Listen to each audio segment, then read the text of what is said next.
Programang ito ay rated SPG. Striktong patnubay at gabay ng magulang ang kailangan. Maaaring may masiselang tema, lengguwahe, karahasan, sexual, horror o droga na hindi angkop sa mga... Dahil desidido na nga itong si Charlene na sampahan na nga ng kaso itong ang si Raymond, kaya naman nga't handa naman na ngang tumulong itong ang si Adrian sa kanya. Kaya naman nga't itong si Adrian ay binantaan na nga itong si Raymond na layuan na nga itong si Charlene dahil nga ay magpapa-annulment na nga itong si Charlene kay Raymond. Ngunit hindi pa rin nga magpapatalo itong si Raymond dahil kakasuhan niya nga rin itong si Charlene.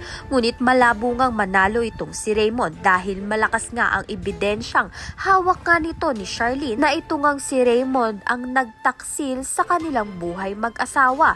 Kaya naman nga't baliwala rin ang ikakaso nga nito ni Raymond dahil mas malakas nga ang isasampang kaso nga nito ni Charlene kay Raymond. Sa kabilang banda naman nga ito ngang pinsan ni Divina ay kumanta na nga dito kay Princess na at sinabi na nga niya na ito ngang si Divina ang may pakananga ng lahat ng pagkakakulungan nito ni Charlene at ni Princess. Kaya naman nga ito ding si Liberty ang kasabwat ni Divina. Dahil sa impormasyon na ito ay ito ngang si Charlene kasama nga itong si Princess ay sinugod nga nila itong si Divina at si Liberty.